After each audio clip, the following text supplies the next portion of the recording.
Hey guys, Super PB here. Before we start with this, remember to subscribe if you want more content just like this, and like the video if you do end up liking it. Let's get on into it. So I am back. I have taken a little bit of a sabbatical from the YouTube space, and there are various reasons for it, but I will not go super in depth into that until the very end of this video. Let's get on into the topic at hand. This is the Mamba F722 app, and it's a doozy. Let's get to it. It's got a big name, and it lives up to it. It's a spectacular flight controller. I've been using Mamba products since the beginning of my FPV journey, and I will continue on using Mamba products because they're reliable, they're cheap, and they are super effective. They've got lots of features for the price, and it's just overall a great quality product.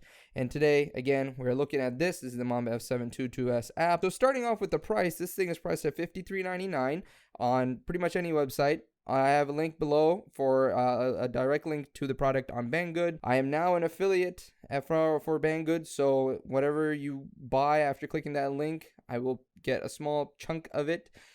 Very, very small chunk of it, but I will get a small chunk of it. If you want to help out the channel, that's a great way to do so. And yeah, it comes with an app that you can install for beta flight, and I'll get to it. I'll get to everything. So the basic way that we're going to split today's video is going to be a general overview of the flight controller itself. Then I'm going to hook it to my 7-inch flight, and I'm going to tell you how I wired it with the GPS, VTX, etc., etc.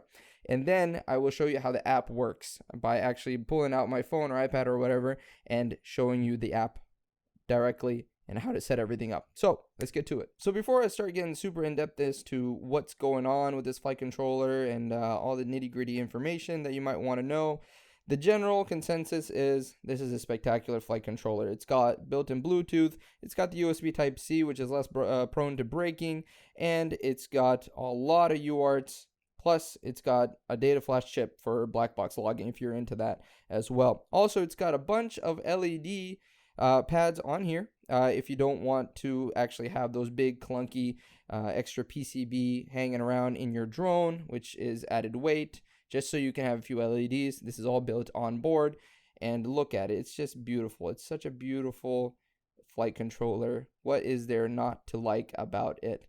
But let's get on to a low-key unboxing. Let me tell you what's actually inside of it. It comes with the flight controller itself in all its glory and beautifulness.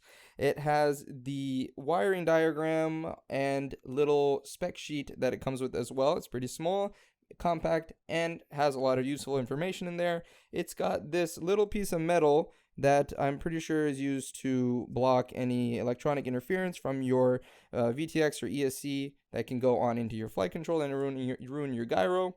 It has a few extra rubber standoffs, a capacitor that is very small capacitor, and an extra cable that goes from your flight controller to your 4-in-1 ESC if you have one, and of course the bag itself in all of its coolness with a little Mamba logo on the front. So let's talk about the specs of this little guy. I apologize if I do go out of screen like this. I'm reading off the specs list off the spec sheet because I'm not smart enough to actually memorize these things. But let's get started. The listed name is the Mamba App F722 Mark 1.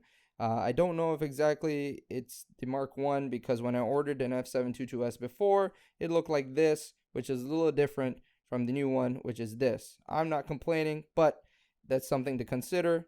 This specific one is listed in the description. A link to it is in the description for you to buy it. It has a MPU 6000 gyro, which is great. It's a good one.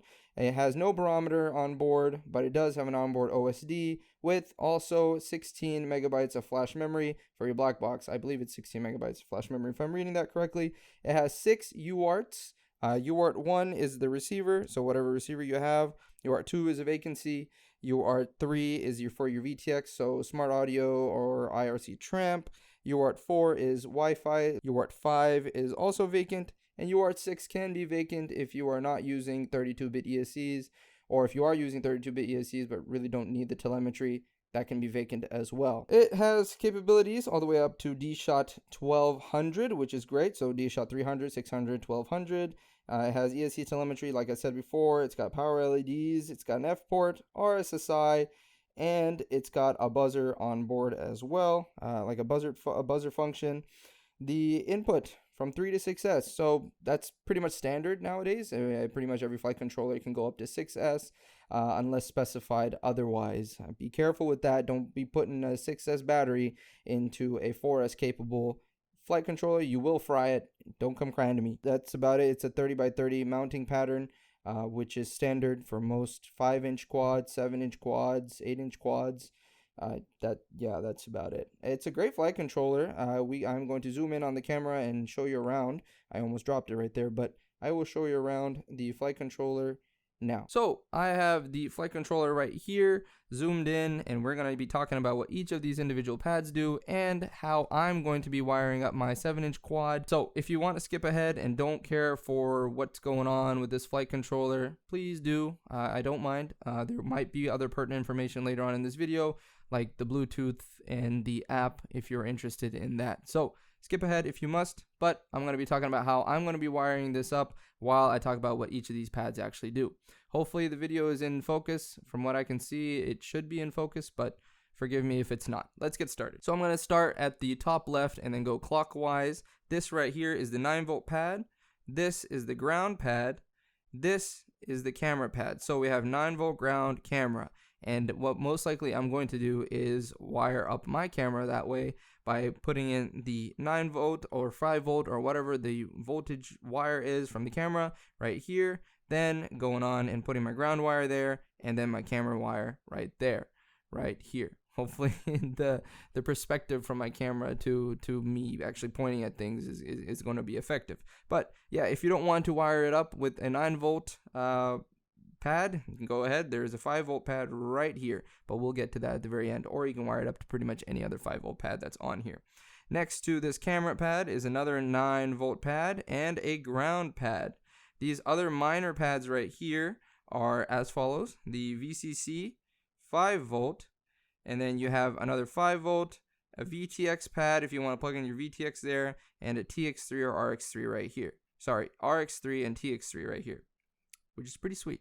So RX3, TX3. Next, these pads are if you end up breaking something in here and you want to directly solder your ESC connections to a pad, and that is as follows: the current RX6, I can't quite see from this angle, so RX6, then you have your S4, S3, S2, S1, and then you have your VCC and ground, okay? Again, forgive me if I'm pointing at the wrong thing while I say it. Just take it at face value. Whenever I say it in order, it's in order of each of the pads. So again, this is the current, and this is RX6, S4, S3, S2, S1, and then you have your VCC and ground. Now moving on to the right so we can move along and actually finish this video off in a timely manner. We have a 5-volt pad, you have your LED, and you have your ground pad right here. Now this is the big chungus of a Type C connector, which is great. Type C is spectacular, less prone to breaking and all that cool stuff. Moving along, this is the ground pad, another ground pad. This is an LED pad, and this is a 5-volt pad. So this one and this one, these are both LED wiring pads, which is great if you have an LED and you don't want to have that big chungus of a thing, of a PCB on top, dragging your quad down with extra weight. It's all built onto here, which is spectacular. This right here is your Bluetooth thing, antenna thing, I believe, which is good. Bluetooth is great, so no complaints there. Moving along, we have a bunch of pads down here, so it's going to be a little tricky for me to actually point at things appropriately, but let's get started. On the top row, I'm going to talk about the top row first, from the left to right. This right here is a 5-volt. This is a ground. This is T2, so I'm guessing it's UART TX2. This right here is R2. That's what it's labeled as, so it's an RX2. And then you have your 5-volt, your ground, your TX5, and your RX5. On the bottom, you have your SDA, and then you have your SCL. That's for various other stuff that most people don't need, but it's cool to have. You have your ground pad, your 5-volt pad, and then on the other side, you have your RX4, TX4, ground, and 5-volt. So, easy as that. lots of cool stuff down here. You got a whole 3 UARTs down here. So these two being UART 5, these two being UART 2, and these two being UART 4. Now on the left, you have the 2 buzzers if you want to actually attach a buzzer onto it. I mean, Betaflight already has like a buzzer feature onto it, so if you want to add an external buzzer, that's right there. So you have your negative buzzer and your positive buzzer. Sorry if I'm shaking a little bit, but I'm trying to be as accurate as I can when I point at things. And now on to the left side, we have as follows from the top to the bottom. All right, top to the bottom. When I talk, it's going to be from the top to the bottom. And if I can get it back right there. All right, top to the bottom, we have a 5-volt pad, an LED pad, and a ground pad. So yet this is another one of these LED pad sets if you want to solder a bunch of LEDs onto your quad. And then underneath these 3 is the ground pad, and then a 5-volt pad, and then a 3.3 volt pad, and then you have RX1, and then you have your TX1, and then a TX5 if you want like F port or something like that. And then you have another ground LED 5-volt just like that right here, right that, like that, and like that. So there's 4 on, or 2 on either side. So far I've only really talked about wiring up my camera, and how I wanted to wire it up was 9-volt, ground, and cam right here. These 3 pads is going to be my camera. And then for VTX, I'm going to wire it up as 5-volt, VTX, and TX3, which is going to be my smart audio right here. And I'm going to use a ground pad right here as well, because you always need a ground. So yeah, that's that. And for the GPS, if I read it correctly, UART 5 is free. So I'm going to use the 5-volt, the ground, and the TX5 and the RX5 right here. I have a whole wiring video on what exactly you should look for when you wire stuff. So if that is necessary, I will put it on the screen right now if you want to know how to wire pretty much everything up. But I'm just telling you what I'm going to be using for when I wire stuff up. So next up, what I have is my controller receiver, so tracer. I have my tracer that I want to wire up, and I believe UART 2 is vacant as well. So I'm going to be using the RX2 right here, TX2 right here, the ground, and the 5-volt for these 4 for my tracer receiver. So I think that covers pretty much it. We have your camera, VTX that I'm going to be wiring up here. I have my GPS, and I have my tracer that I'm going to be wiring down there. I don't have any LEDs on this quad, but if I did, I would be wiring up right here, top 3 right here, and bottom 3 right here. It's as simple as that, guys. It's as simple as that. This is your F722S flight controller with Bluetooth and stuff. So next, I'm going to flip it, be upside down, and this is how it looks on the bottom for all you nerds who actually know what you're looking at.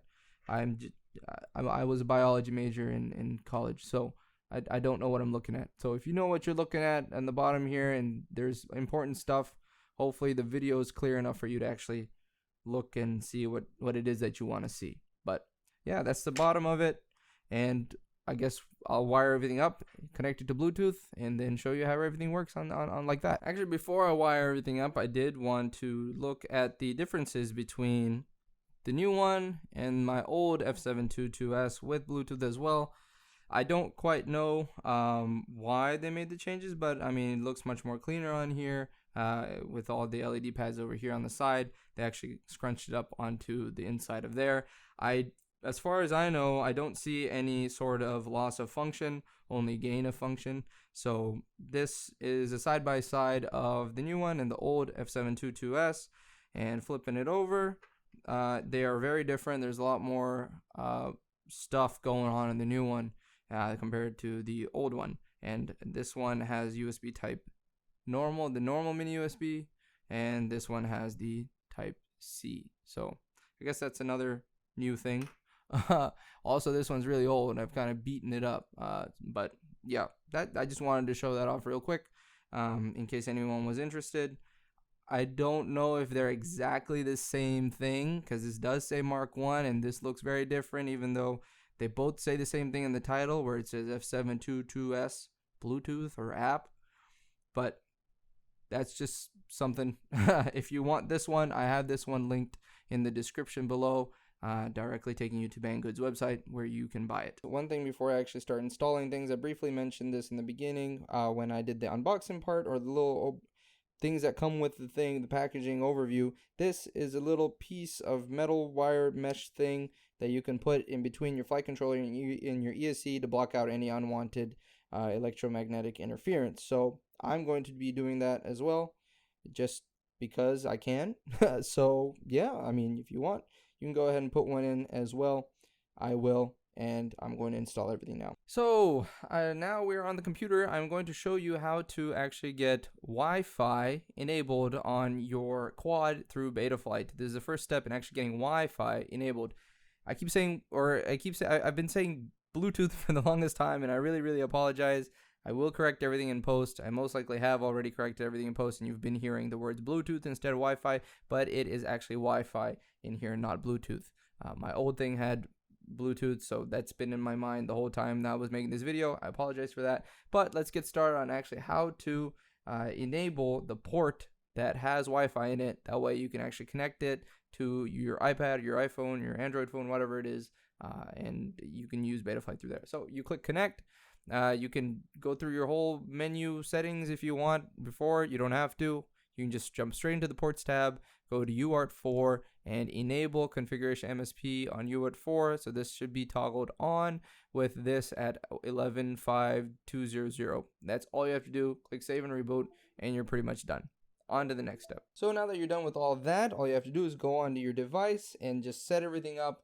It's very simple. All you have to do is go to your app store, download the SpeedyB app, search up SpeedyB, and download the SpeedyB app right here. I have mine downloaded already, and you just click open. Now you have your SpeedyB app opened up on whatever device that you have. Now get a LiPo battery and plug in your quad. As you can see, it powered up nice and easy. You may have made the beeps, and now you click the little Wi-Fi logo on the bottom. And since I have already connected before, it's just telling me, do you want to connect to the same one? So you click the Wi-Fi logo, and it'll actually tell you, do you want to connect to the Wi-Fi network or whatever Wi-Fi it is that your quad has, like your flight controller has. So for mine, let's go over there into the settings, and this is my normal Wi-Fi. I'm going to blur it out, but then you have your Mamba stack, and then a bunch of numbers and whatever. You click that, you connect to the Mamba stack, you go back to the SpeedyB app, and now it initializes and connects automatically. Now if it doesn't connect automatically, just click connect whenever it tells you to connect and just force connect it. It's as simple as that, and you have your full setup. Everything that you'd ever want to do on your quad, on your computer, you can do through here. You can even go into the CLI tab and type commands, your power and battery, your failsafe menu, anything that you can do with your quad, you can do on whatever device it is that has the capable SpeedyB app. It's as simple as that. It's pretty easy, actually. As you can see, I haven't set anything up yet, but that's because I did all of this Bluetooth or Wi-Fi part for the sake of the video. I just set everything up for the sake of the video. And bada boom, bada bam, it's easy as that. The thing to note is, I did say Bluetooth before, and I mentioned that a little bit earlier. It's actually Wi-Fi, and that's the main difference between the flight controller from the last time I had, like the F722 S, and the normal F722, which is the one that I got right now. That one has this one has Wi-Fi. The other one has Bluetooth. Wi-Fi is slightly more inconvenient than the Bluetooth, but I feel like it's a stronger connection and it can go a little further away. Back when I had Bluetooth, it was a little iffy at times. Whenever I'd have to literally have the device on top of the quad for it to function properly. But that's about it. It's as simple as that. So that is it for today's video. There was a lot of information. Hopefully that was enough information. I know there's a lot more to talk about when it comes to flight controllers and stuff, but that's about it. This is it all put together and soldered and stuff. It gets really busy up here. A few things to note. Some of the solder pads are really small, like the VTX ones. Those are really small. Kind of finicky to play around with. These two as well on the bottom. Those were a little hard to mess or a little easy to kind of mess up. The Bluetooth, it's not actually Bluetooth. It is in fact Wi-Fi. When it says Wi-Fi, I should have believed it. It does actually say Wi-Fi. This is a great flight controller. It's very compact. Not super hard to solder on, but pretty good, pretty effective. Everything else, I'd have to, fly it and make sure everything works perfectly fine. The gyro has been the same. It's still the MPU 6000. That's the one that's on the F405 as well. It's just yada yada yada. It's the same thing. It's the same F7 processor, the 722. The difference between this and the other one, I believe the main difference is Wi-Fi versus Bluetooth and USB Type-C versus normal mini USB. There are other differences, obviously. It is a little bit more compact than the other one. All in all, I highly recommend it. I think it's a spectacular buy. It's just amazing. For just $53.99. Great buy. Absolutely great buy. And that's it for the video. You can end the video right here. But I do have a few updates to make in general for my channel. I do apologize for not uploading for a really, really long time. It's been like, about a month since I've uploaded. That's primarily because I've been super busy with school and actually moving to a different place soon. Vacations, stuff like that. Life just gets busy. That's just how it is. I will try my best to continue uploading and stuff. And that's about it. That's it for today's video. Thank you so much for watching. Remember to leave a like, comment, and subscribe as usual. And I will see you in the next one.